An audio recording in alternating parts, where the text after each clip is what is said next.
YTPC, good evening. Buckeye Piper coming at you this evening. Thought I would do a little relaxing after work and maybe dive into another story from the old 80s childhood.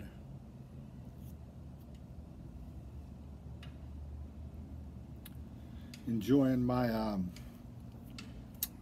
673 unfinished Series 3 7L. Love it. 9mm filter. I love the 9mm pipes. They're just fantastic. Experimenting with some lighting tonight, so I don't know how this is going to work. So feedback is always welcome.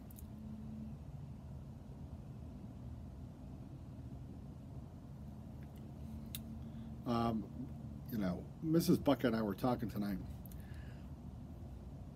about growing up in the 80s, and the topic come up, winter fun. What do you do in the winter? So I was reflecting back, you know, what was winter like? What was winter like when I was growing up? So the thing I remember the most, that was the most exciting to start your day, was always listening to the radio to hear if school was canceled. And when you heard Walnut Township local schools canceled, it was on. It was going to be a good day.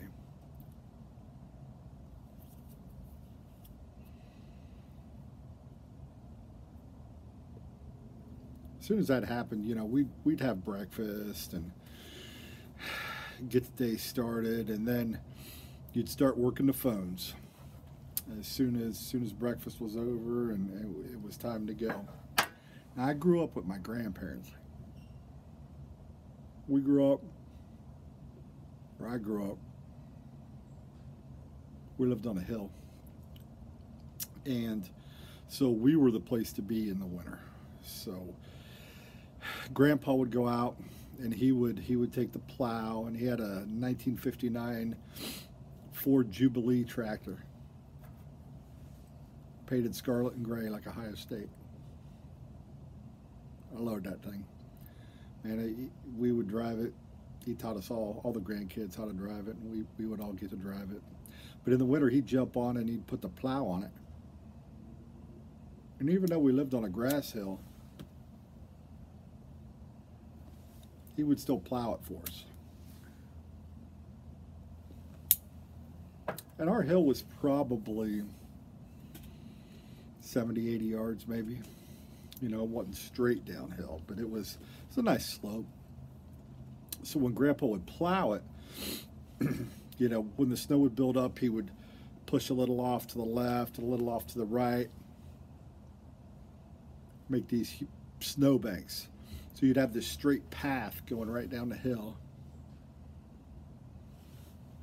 with a snowbank maybe on the left, couple on the right, one on the left or so, where the snow had piled up as he plowed it. So we used the sleds we used back then. We really didn't mess around with the plastic stuff. We were using the old ruddered sleds. Ruddered, is that a word? The sleds with the metal railing, the rudders on it. My favorite was called the Challenger. It was a Christmas gift one year. That sled was awesome.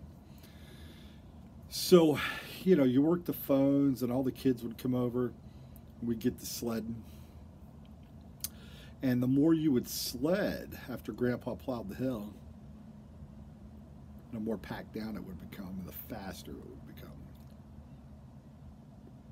So there was always competitions to see who could go the farthest, you know, and it was always a big deal when you got to the bottom of the hill if you could coast across the road.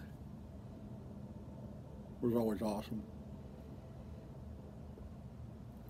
You know, there was always, every year, you know, you to get going, you'd really get going, you'd take the sled and run with it jump, land on it, and take off. You want to get as much speed as you can get. Tobacco might be a little wet tonight. Smoking rat trays, hallow the wind.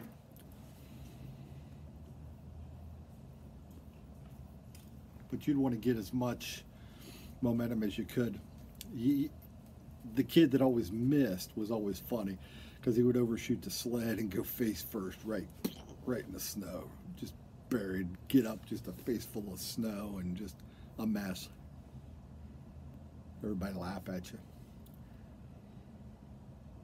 We'd have easy 6, 8 kids, usually the neighbor kids and some of my friends that were about a half mile away, rolling down the hill, sledding, and we would sled all day long. Our other activity that we really enjoyed is we had a field, and I call it a field. It's just a nice open, flat yard. It was grass. It wasn't a field. It wasn't overgrown or anything like that. That was our snow football field. So if we weren't sledding, we were playing snow football. Usually easily had enough kids. And there was times we'd have 10, 5-on-5, 6-on-6 snow football. It was not unheard of back then. Everybody with their moon boots and their snowmobile suits.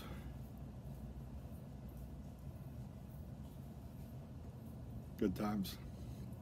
Good times. Of course, there would always be the snowball fight that would break out. Some kid would just start it random. Be minding your own business. Some kid would nail you in the face with a snowball if you were the unlucky one.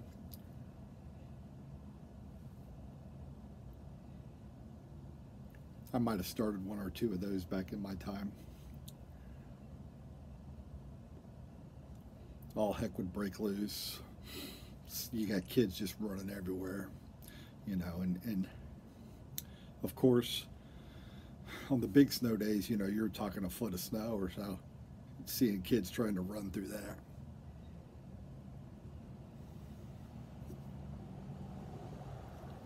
Without getting destroyed with snowballs.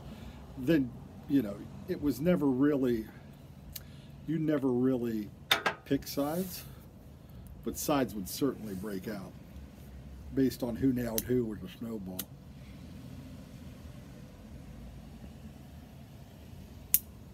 If you were too aggressive, you might find yourself 6, 8 on 1. You'd be that kid that was just getting pummeled. Just getting pummeled. But as I said, we were the hangout. So all the kids in the neighborhood, all the friends, they were over with me and my brother. So when it got cold, when we finally got cold, we would run in. You take your moon boots, and we had 5, 6 registers in the house. Turn your boots upside down over the register. Your wet gloves, try to turn them upside down or dry them out as best you could. Being home, we were lucky. We usually had a couple pairs of gloves each. Kids that visited us, not so lucky. They might have only brought 1 pair.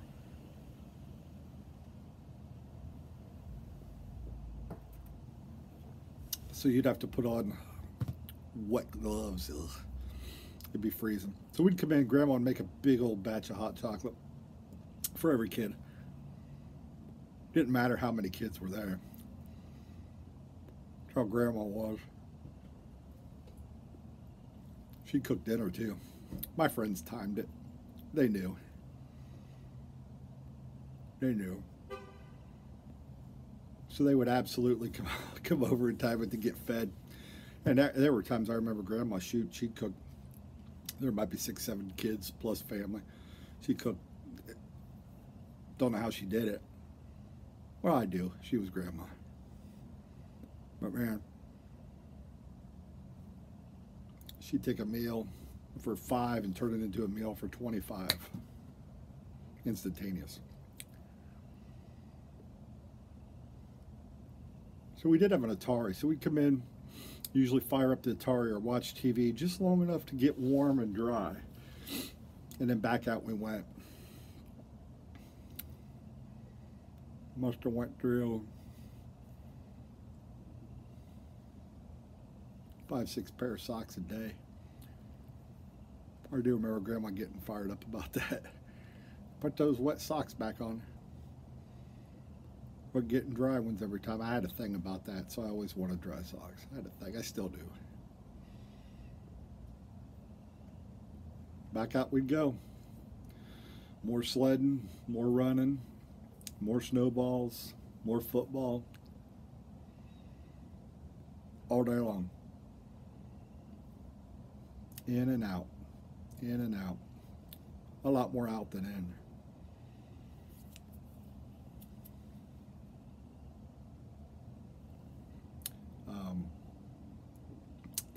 You don't see a lot of that anymore.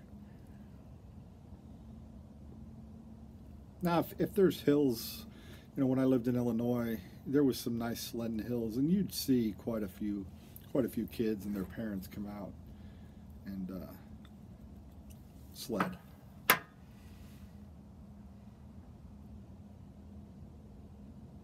But man, there was nothing like not having to travel. Everybody came to you.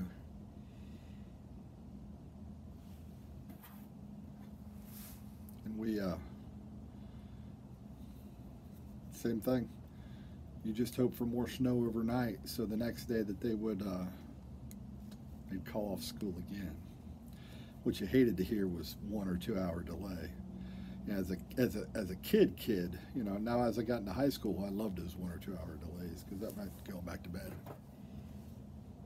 But as a kid, you know, when you're 10, 11, 12, 1 or 2 hour delay, that sucked.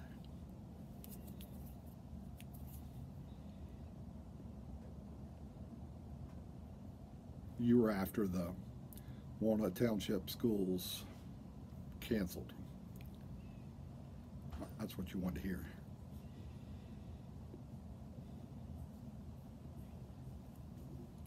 And we'd run all over town.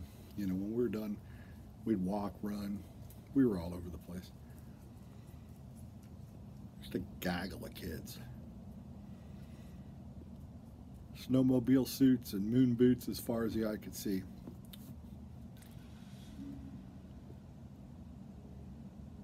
Not everybody had a ski mask. You were lucky if you had a ski mask. That was cool. A few kids did. Not everybody. If you had a ski mask, you were in.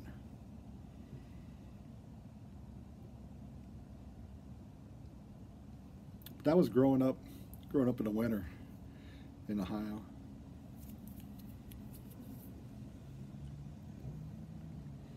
Thanks for taking time to watch. Hope you enjoyed the story. Would love to hear your experiences growing up. Did you have a sledding hill? Were you an outside kid, or were you just inside reading books all day? You couldn't keep us inside.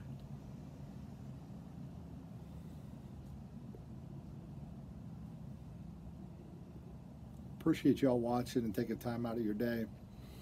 Hopefully we're able to smoke a pipe with me and just reminisce. Again, I'd love to hear your feedback on what you did. I'd like to hear some feedback on the lighting too, so I'm not sold on this lighting, so we'll see. It worked, but it's pretty bright. But anyhow, YTPC, stay safe. Hope that everybody stays blessed. We'll catch you later. Have a great night.